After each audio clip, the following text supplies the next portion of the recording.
Most people don't realize how much of their life is being controlled by fear, emotional wounds, and old patterns until something forces them to change.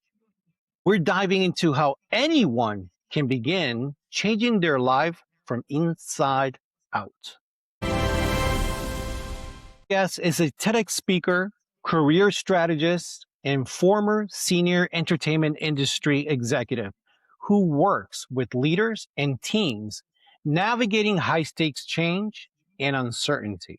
Master certified coach and faculty member in Northwestern University's master program in leadership for the creative enterprises, she brings a rare blend of strategic clarity, creative thinking, and emotional intelligence to her keynotes, presentations, and trainings. Through her trademarked RISE framework, she helps leaders recognize what's been lost, make sense of what happened, creative, compassionate closure, and move forward with greater trust, alignment, and momentum.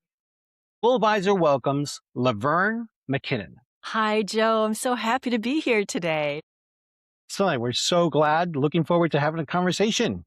Right? So for people meeting you for the very first time, who is Laverne McKinnon beyond this professional titles and all of those accolades?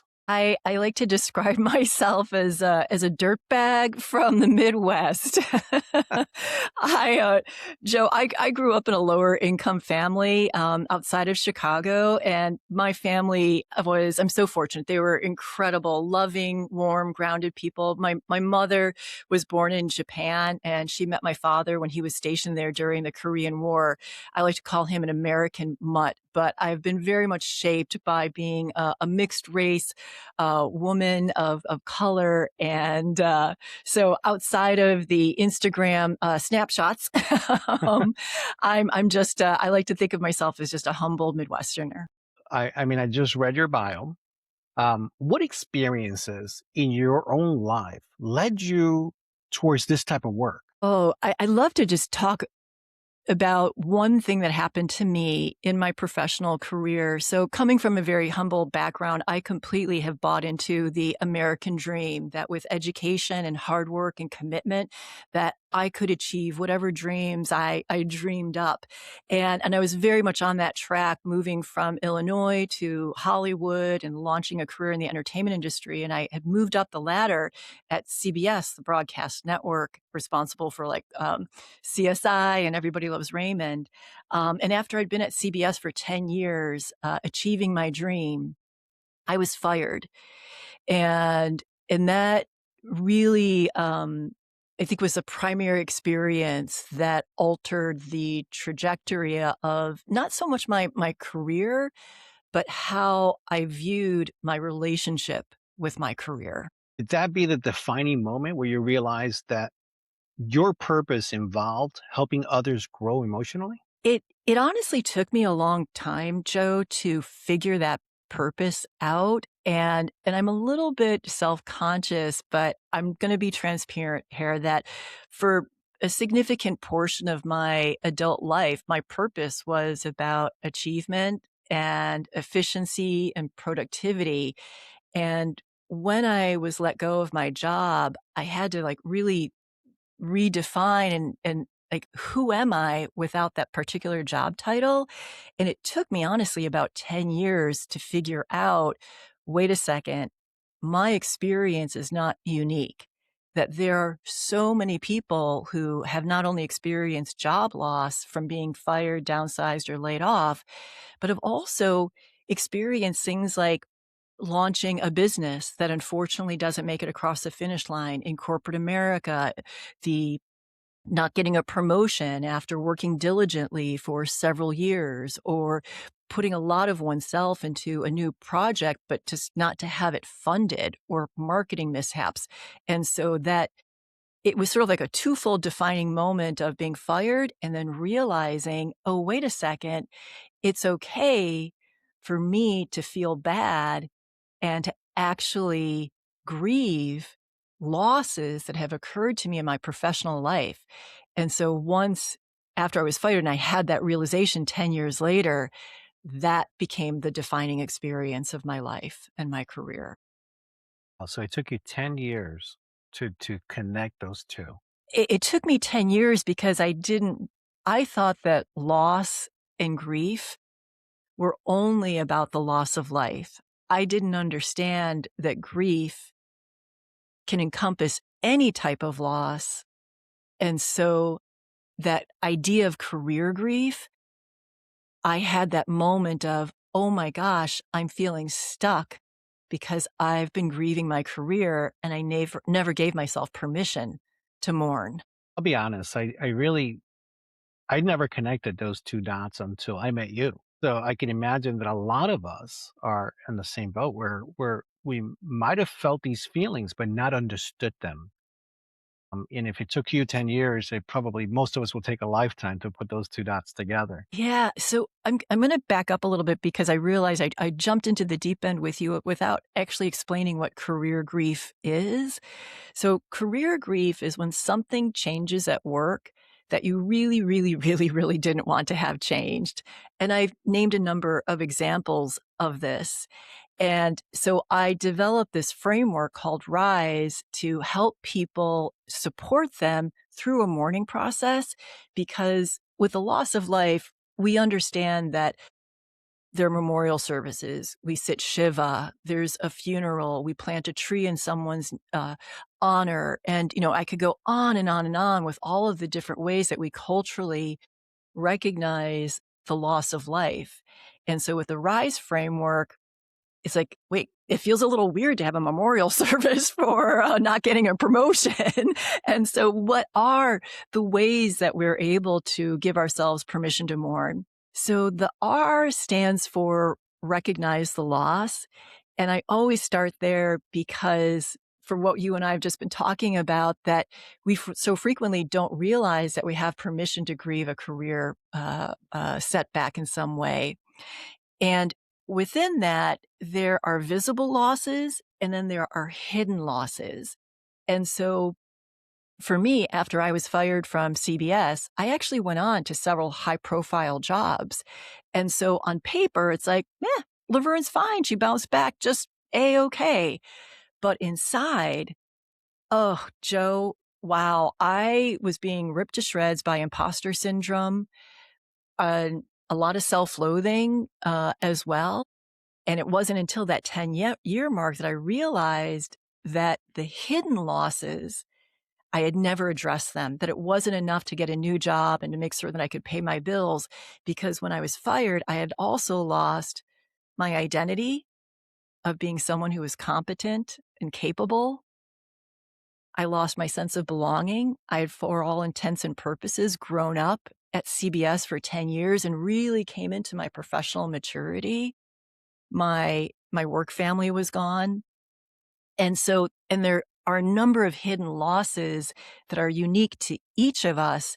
But if we don't understand what the hidden losses are and recognize them, as well as the visible losses, we're going to stay stuck. And then what comes along with that is the I stands for investigate the meaning. And so for me, because I had lost this identity of not being competent and capable, my negative self-talk skyrocketed and I began to call myself a lot of names for a long time. Like, I'm stupid, I'm a loser, I'm worthless, I'm a failure. And that kept me stuck as well. So with the framework, we examine what are the meanings that we're creating from the loss. And then the third step is what I call shifting into agency or signaling the shift, where because professional loss, it makes us feel helpless, hopeless, and powerless, is what are the steps that we can take in order to regain that sense of agency? And that typically involves a ritual of some kind, not necessarily a memorial service, but we create a ritual. And then the final step is to embark on the next step. And that's really important because I like to be there with people to support them, whether it's redoing a resume or getting a haircut or scheduling an informational interview or something like that, of like, what's the first step that we can take after we have mourned the loss? Hey, so a couple of things there. First of all, isn't it interesting how sometimes we talk to ourselves much worse than we would ever talk to someone else? It's amazing to me. And then the second thing is, I would love to get an example of a ritual. Yes, there are so many that I have done with clients, and I always, encourage people to let their imaginations run free. So I'll give 2 examples. One is, I work with a lot of creative people, and there was a writer that I had worked with who had developed a script that had gotten into the Hollywood system and had been developed over a very long amount of time, and unfortunately, it just never got a greenlit. And the hard truth is that it was never gonna get moved into production. And so she printed out her script and she dug a hole in her backyard and she buried it. But what was most important was that she had written a eulogy for it. And she said it was it was very much like the process of saying goodbye to something that hadn't fully met its potential. And she apologized and then she said, "Rest in peace." And that was like a really cathartic moment for her. I would love to give a second example that's not, it's tangential but important, in which someone that I had worked with later in life developed a medical condition that unfortunately forced an early retirement. And he had to retire at 52, and he did not want to. And because of his medical condition, he was losing his driver's license. And it was incredibly abrupt. And what we wound up doing as his ritual was, and I'm going to be transparent here. Some of his family were not happy with this, is that he gave himself permission to drive one more time. And he did it in a very safe way. It was at a big empty parking lot, but he wanted that opportunity to feel the wheel of the car in his hands, to put his foot on the gas, foot on the brake, to signal, because losing his driver's license and losing his job, there was this, he lost his sense of freedom and he just wanted to be able to have a good goodbye, as opposed to the abruptness of medical diagnosis and all of these things that he enjoyed doing were no longer available to him. So we can be wildly creative in the type of ritual in order to be able to say farewell. It's interesting that something so common or everyday things that we give for granted, I think that once we lose it, just like he lost the ability to drive, how important it became for him and how he needed to sort of have that ritual to let that go. So why do you think that so many people feel stuck and overwhelmed or disconnected today? Well, of course, I'm going to bring it back to my personal bias, which I do feel like there's a tremendous amount of unprocessed and unrecognized grief that people are carrying. And and Joe, I'm curious from your perspective if you're seeing this as well, which I think you do, having been a fan of your work. Is that how we work is so fundamentally changing. And so there's grief around that. The things that we were really certain about, like my father's generation, if you got into a company, you could stay at that company for the rest of your career and have a really, really good life. For my generation, I felt like I had a choice. I could find a company that maybe represented security or stability, or I could do something entrepreneurial. I think for our kids' generation, they're now saying there's nothing certain about the workplace anymore. Higher education doesn't guarantee longevity of career or success in career. AI, we're going through a massive transformation right now with how AI is fitting work. So I think a lot of people are feeling stuck and burnt because the things that we could rely on and trust and have faith in are changing right under our fingertips. And so what I was attached to was this belief: if I work hard, then I will be safe. That's a mistaken belief. There are no guarantees if you work hard that you will be safe and secure in your career. There are no guarantees that if you invest in higher education that there will be a job waiting for you on the other side. So I believe that the people are feeling this because we're attached to the old ways, and we're not yet understanding the new ways and how to go move forward with them. How do you think these children are going to build on a foundation of uncertainty? Well, that's the irony, which is uncertainty has always been here, but we've created some systems in which to try to become more certain, like the rise of, working with intuitives and psychics and astrologists and I Ching and all of those types of things. And so what happens is that I'm going through this myself, is because so many beliefs that I had held that propped up my career, I'm like, oh, that's not exactly true anymore, which is to turn the lens inward, to be able to say, I am resourceful, I am creative, I am resilient. And so that whatever comes my way, I am capable of navigating this. Might it be horrifically messy? Yes. Might it be smooth as silk? Yes. But that we as human beings, we are naturally creative and resourceful. And so we don't have to look externally to be able to navigate uncertainty because we are amazing problem solvers. Of that. And what are some of the most common emotional patterns that you see repeatedly in people who come to for your help?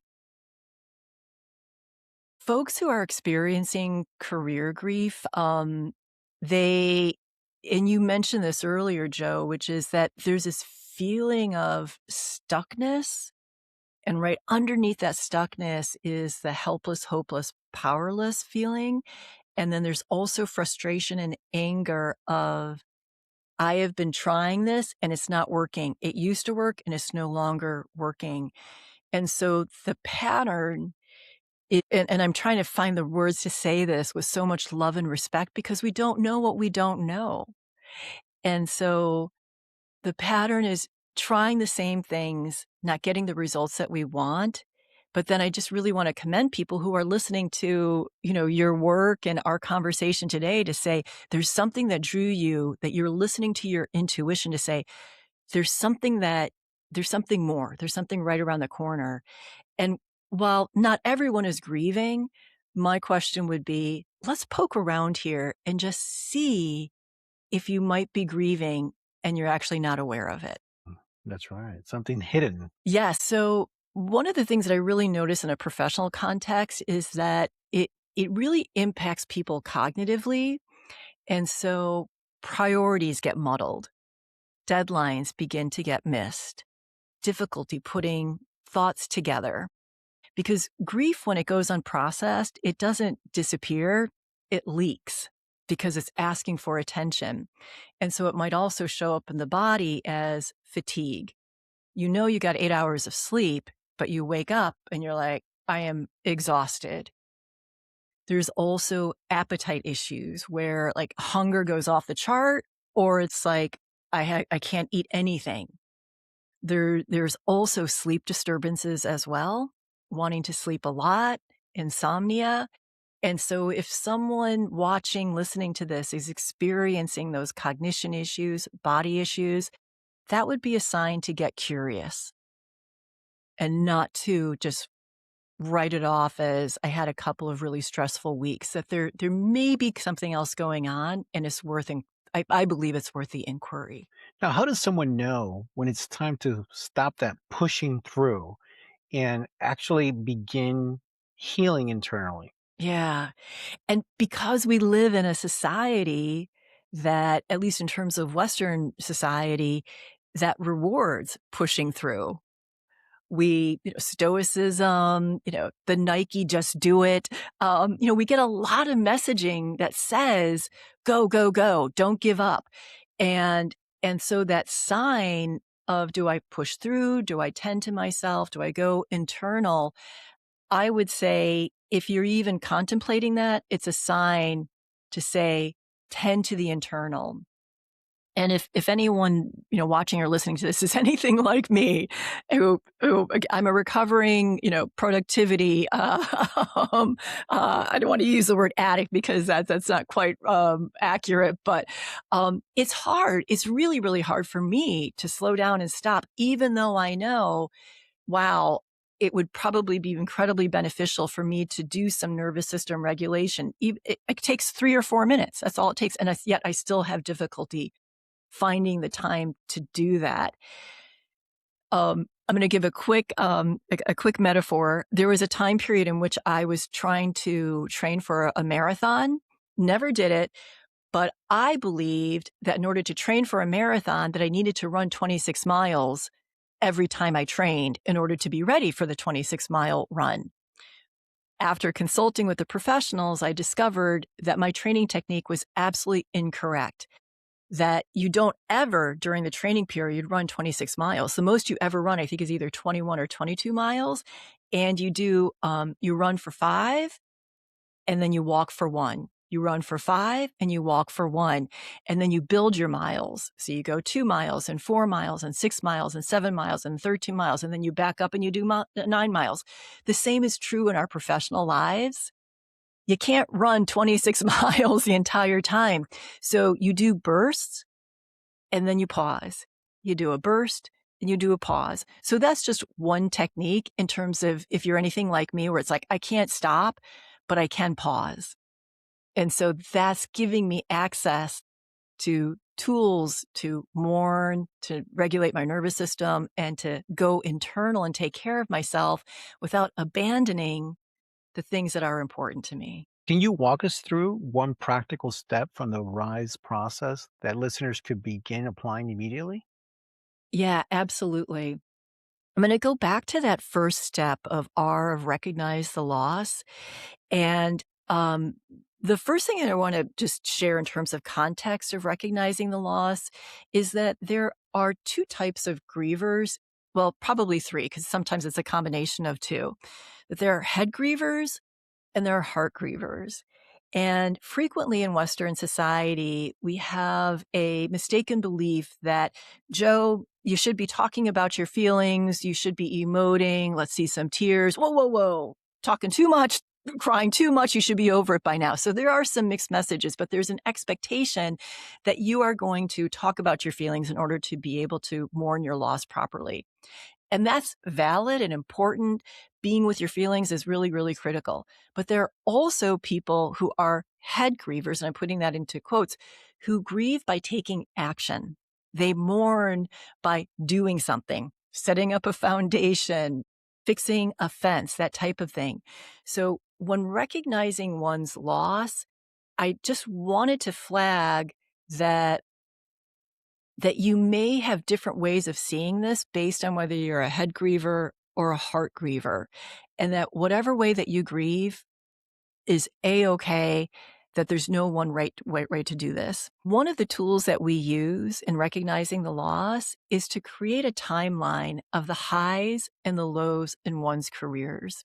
And so that's one really, I'm going to put simple in quotes, a simple and easy step to take in order to begin to recognize what were the wins and the losses within my professional life.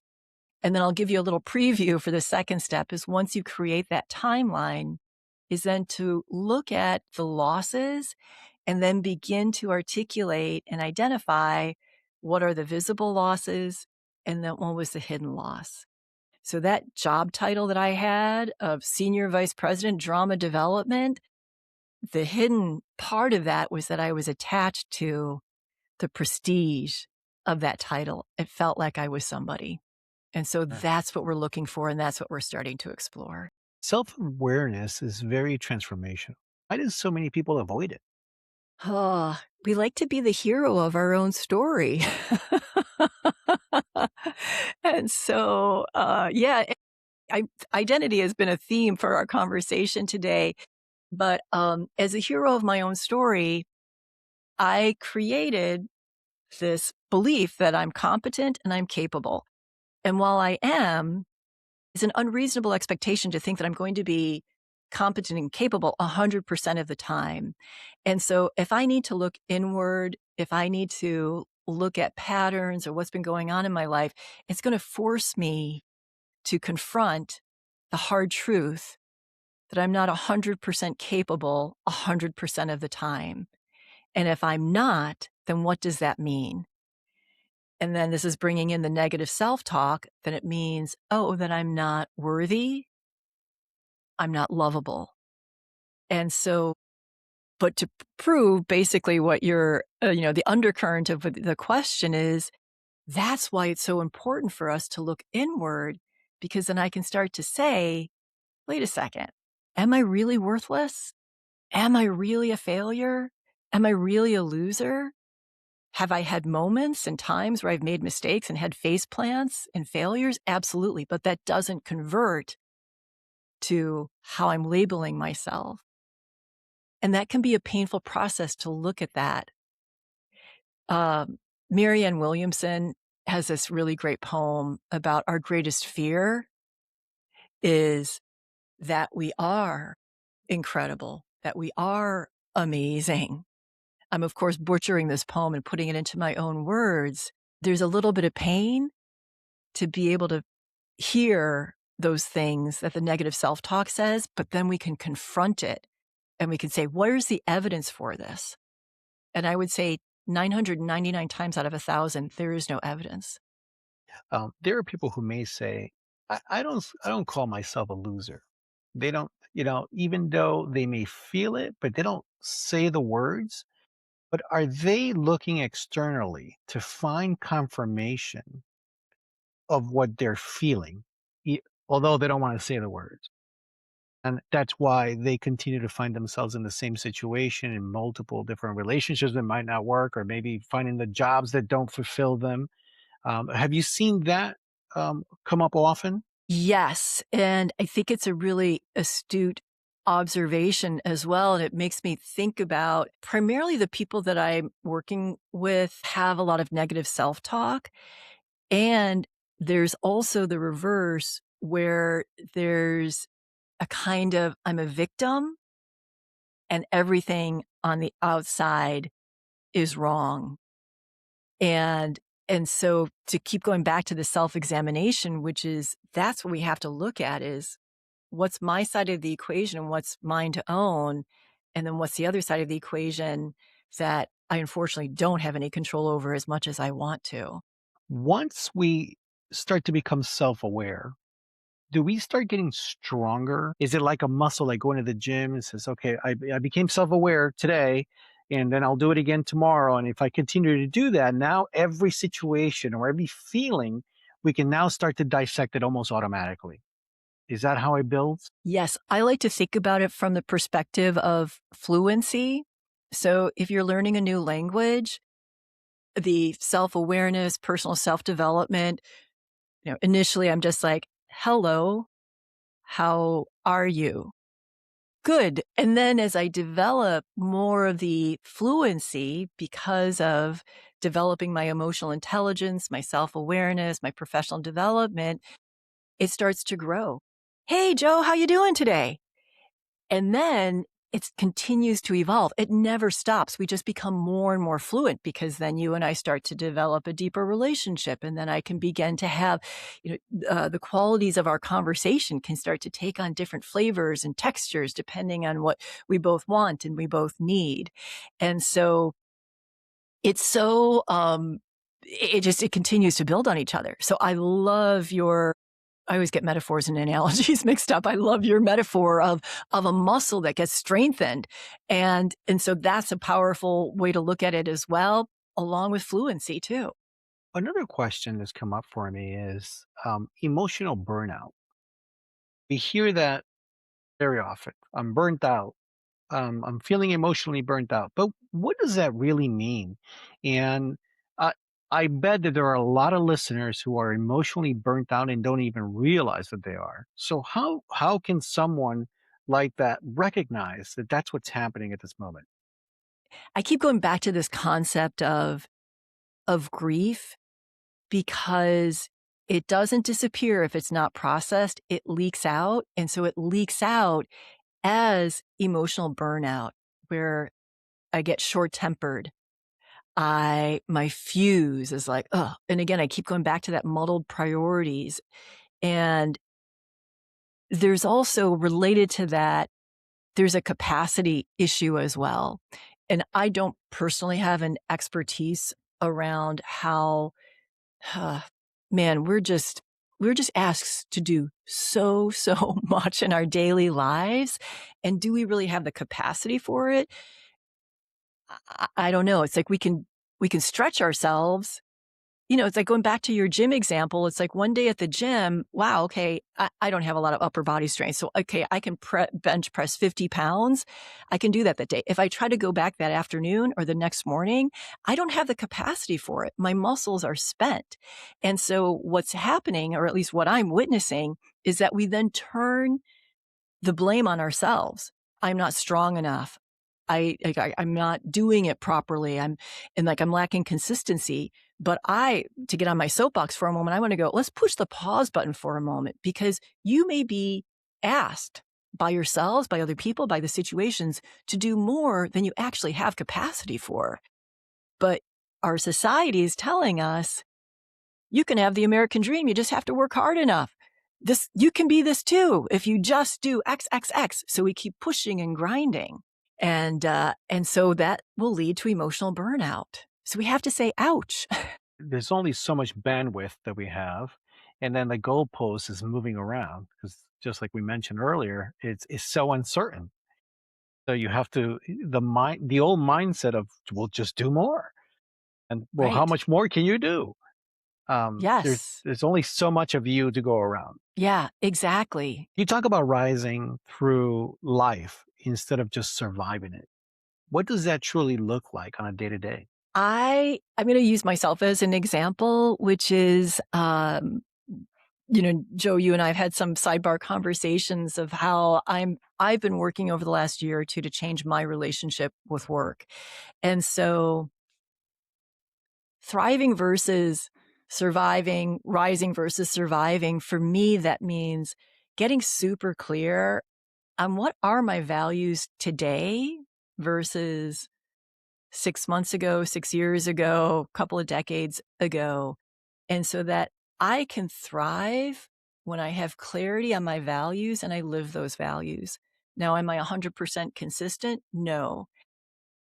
What I'm personally struggling with right now is that for my entire adult career, I've been living by a set of values that focused around productivity, efficiency, accomplishment.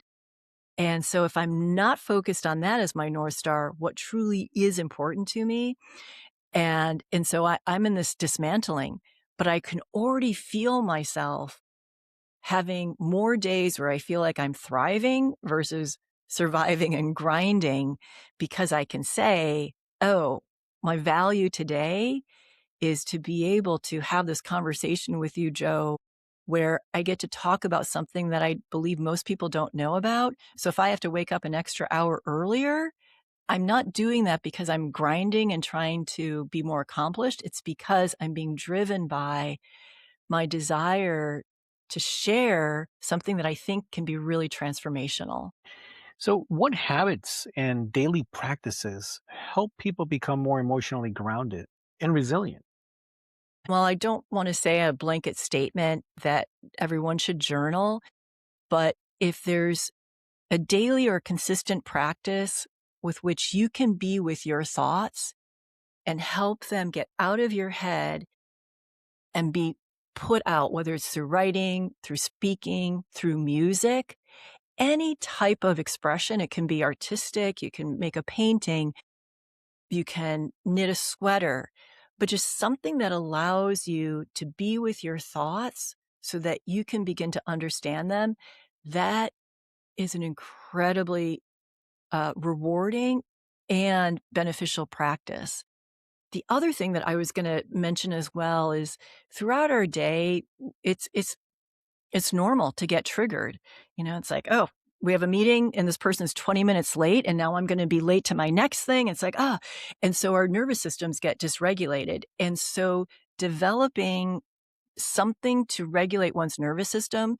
So you may have heard of things like tapping, different breathing techniques like box breathing, 4-7-8 breathing. There are a number of techniques that one can use that literally will take like a minute or two, and it helps regulate us. And the reason why we want to regulate is so that we can access our big, beautiful brains to help us say, is what I'm about to say or the action I'm about to take, is that aligned with my values? Or am I just reacting and putting toxicity into the world? I like to just have my list of silly things that I have to do and then just go through it, whether that's making a change in my calendar or maybe just making a couple of copies just to change it up versus continue thinking about the same thing, knowing that it's not going to lead me anywhere, anyways. Yes, exactly. I have to laugh at myself when, and I love that you have a list because I have a list too, which is so funny because you and I do this. This is like the nature of our work, but you and I both still have a list. It's like, I know there's something I could be doing to help myself in this moment, but I'm absolutely clueless of what that is. Oh, right. I have a list. That's right. So, what would you say would be the biggest transformation that you witness in someone using your approach? Um, Really two things. The biggest transformation that I see is when people realize I have permission to grieve a professional heartbreak.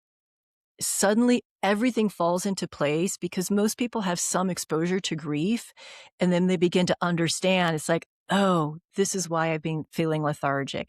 This is why my appetite has been off. This is why I haven't been able to sleep properly. And it's like, oh. And then the second most transformational moment is when they've created, designed a ritual and then execute it. It's like that writer that I had mentioned when she put that last shovel over the script that she had buried in her backyard, and then reading that eulogy, when she said the words rest in peace, she had no idea that she was going to feel the way she felt, but it was so transformational because she had agency over whether she was saying goodbye to that project or not. It was no longer externally other people's choices. She made the choice that this was not going to happen. And that was like, it like put her back into her body again. And she felt empowered. You been able to follow up since? Has she moved on to other projects? Yeah, it's really interesting. Yeah, she continues to write and she continues to have success. And the thing that has been um, most amazing for her, not most amazing, but really amazing for her, is that in her day-to-day life, she feels less stress and anxiety because she's no longer blaming herself that she did something wrong. Through the mourning process, she was able to acknowledge what was her side of the equation. Was there something that she could do differently in the future, a new best practice that she could develop? But she was able to release that most of it was out of her control. And so taking that and integrating those insights into her career moving forward greatly reduced the stress and anxiety because she was no longer jumping through um, hoops that kept moving or you mentioned the moving goalpost or trying to, kick the ball across a moving goalpost. She knew what the goalpost was because it had gone back to the internal, what's important to me about writing this. Now, Laverne, if when someone contacts you and you're going to start the RISE approach, can you tell us a little bit more about your process? Yeah, absolutely. So I have a Substack. If people are not familiar with Substack, it's a platform where it actually started with journalists and writers. But so I have a weekly blog and newsletter, but there's a program through Substack that people can join as a group. And I have video lessons, worksheets. We meet monthly live so that people can come and ask their questions. So there's a very low cost way for people to work in a group setting to move through the RISE framework. And then I also do retreats and workshops on just like a one-off basis.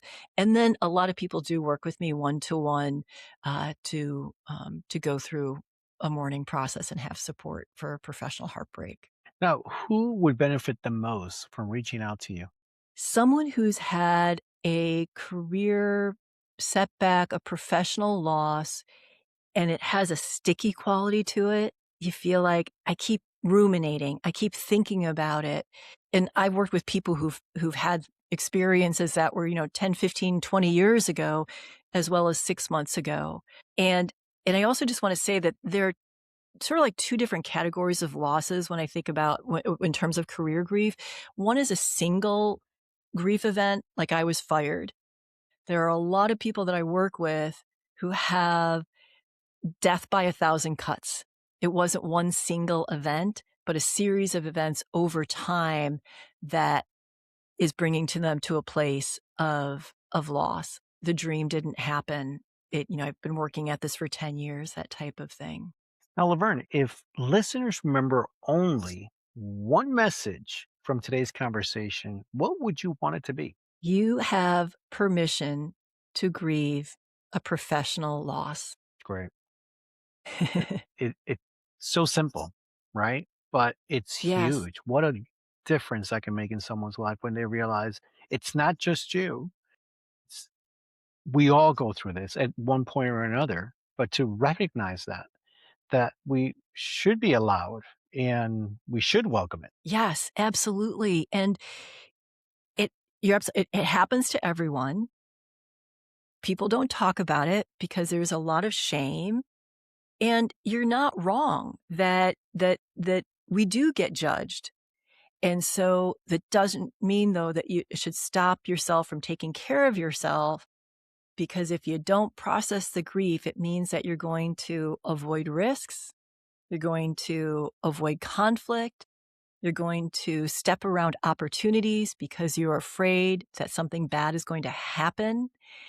And so there's a gigantic ripple effects. And I like what you said earlier, that it bleeds into other things. It It's true, does. because it can impact every other aspect of your life. And why is this no longer working? And it used to work, but it might be something else that happened, maybe at work, and now it's bleeding into your personal life. Yes, exactly. Where can people connect with you, follow your work, and learn more about the RISE method? I'm going to direct people to my website, LaverneMcKinnon.com, and people can find all of my socials there and sign up for Substack as well, and take a little bit of a deeper dive on the framework. Excellent. Well, thank you, Laverne, for joining us on the Glovisor podcast and for sharing such important information. Joe, it's been such a pleasure getting to know you and having this conversation, and I appreciate the platform in which to share this information, and it's truly it's just really about letting people know that they may be having an experience that they don't have a name for yet, but there is one. So thank you for this opportunity. Very appreciative. You're welcome. If today's episode helped you, inspired you, or gave you a new perspective on growth and healing, make sure to subscribe, share, and leave a review. To learn more about Laverne and all of her work, visit LaverneMcKinnon.com. Till the next time.